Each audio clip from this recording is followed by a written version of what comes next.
कुरान करीम में वाज़ेह लफ्ज़ों में इरशाद किया। बिरयानी खिला रहे तो हमें सही। अल्लाह ने कुरान करीम के अंदर ये फरमाया, व इन तउद्दू निअमतल्लाहि ला तुहसूहा। अगर आप अल्लाह की नेमतों को शुमार करना चाहें तो शुमार नहीं कर सकते। ये अल्लाह का ऐलान है और कुरान में इरशाद फरमाया गया है, तो जाहिर है ये तो मेरे और आपके ईमान का हिस्सा बन गया, इसलिए कि कुरान पर हमारा ईमान है। आमन्तु बिल्लाहि व मलाइकतिही व कुतुबिही, अल्लाह की किताबों पर हमारा ईमान है। तो अल्लाह ही की किताब में ये फरमा दिया गया कि आप अल्लाह की नेमतों को शुमार करना चाहो तो शुमार नहीं कर सकते। लेकिन अल्लाह ताला ने खुद कुरान करीम में एक सूरत के अंदर अपनी मुख्तलिफ नेमतों को शुमार कराया। इसका ये मतलब नहीं है कि उसने सारी नेमतें गिना दी। कुछ नेमतों का तज़किरा अल्लाह ने एक सूरत के अंदर किया है और थोड़ी थोड़ी देर के बाद, 2 नेमतों के बाद, 3 नेमतों के तज़किरे के बाद अल्लाह ने पूछा है कि बताओ कौन कौन से नेमत को झुटलाओगे। सूरतुर रहमान, सबने इस नाम को सुना है। अल्लाह ताला हर एक तो आयत के बाद पूछता है, फबिअय्यि आलाइ रब्बिकुमा तुकज़्ज़िबान, बताओ कौन कौन सी नेमत को झुटलाओगे। अल्लाह ताला ने इस सूरत में मुख्तलिफ नेमतों को बयान किया, मुख्तलिफ नेमतों का तज़किरा किया। लेकिन इस सूरत के आगाज पर जब हम नजर डालते हैं तो कुरान पाक की ये सूरत शुरू होती है अर्रहमान अल्लमल कुरान। सबसे पहले अल्लाह ने जिस नेमत को बयान किया वो है अल्लमल कुरान, कुरान का इल्म अता किया। रहमान की जात जिसने कुरान का इल्म किया। गौर करने की चीज ये है कि अल्लाह ताला इस सूरत में अपनी नेमतों को बयान फरमा रहा है, मुख्तलिफ नेमतों का तज़किरा कर रहा है, लेकिन उन सारी नेमतों में सबसे पहले जिस नेमत को ला रहा है वो नेमत इल्म। इसका मतलब ये है कि इल्म की जो नेमत, इल्म जो अल्लाह की तरफ से अता करदा उसका एक इनाम है। ये बड़ी अजीम दौलत है, बड़ा अजीम इनाम है उस रब का। इसलिए कि अल्लाह ने उसको सूरतुर रहमान में सबसे पहले सबसे पहले उसी को हमारे सामने बयान किया। ये कितनी बड़ी दौलत है, कितना अजीम अल्लाह का ये इनाम है। इस बात को बतलाने के लिए मैं 2 अंबिया के छोटे छोटे वाक़यात का सहारा लूंगा, 2 नबियों की बातें या 2 नबियों का तज़किरा करूंगा ताकि बात आसानी से समझ में आ सके। हम सब इस बात को जानते हैं कि एक शख्स होता है, एक जात होती है सजदा करने वाली, और एक जात होती है जिसको सजदा किया जाए।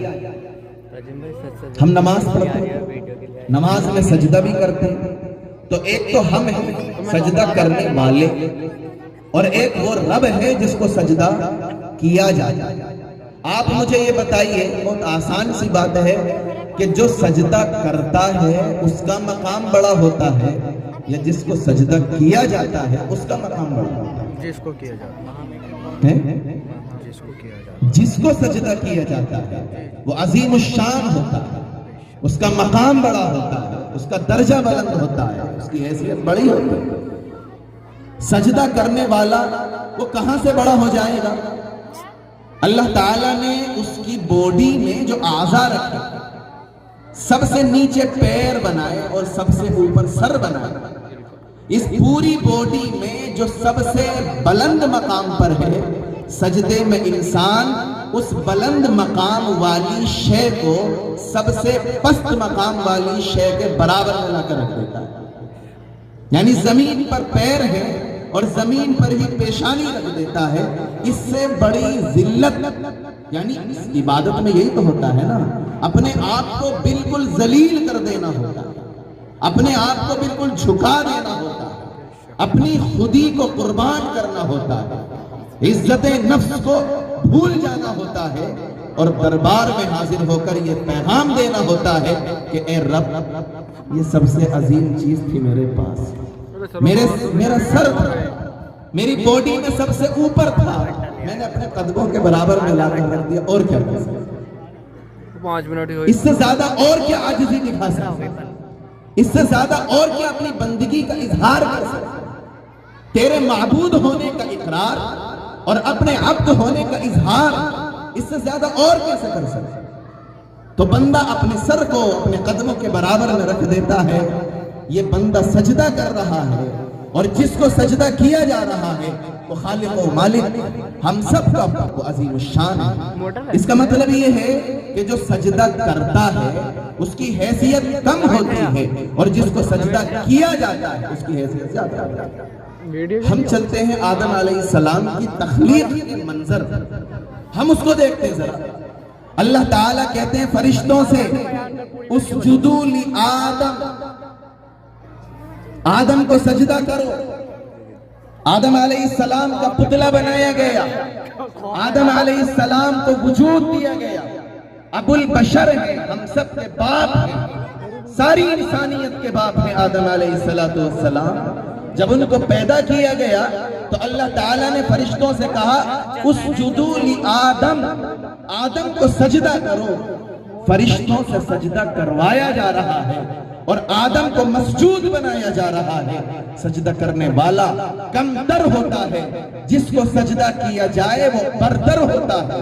मुझे ये बताएं, फरिश्ते अफजल हैं कि आदम? फरिश्ते सजदा कर रहे हैं, आदम को सजदा करवाया जा रहा है। अभी थोड़ी देर पहले आपने इकरार किया था ना कि सजदा करने वाला कमतर होता है और जिसको सजदा किया जाए वो बड़ा होता है। तो आदम को सजदा करवाया जा रहा है और फरिश्ते सजदा कर रहे हैं, तो बताइए बड़ा कौन होगा? कौन बड़ा हुआ? मैं गले की ताकत से नहीं मनवाऊंगा बात को, आप अपने दिल की आवाज पर बताइएगा कि कौन बड़ा होगा। समझ में आ रही बात करना?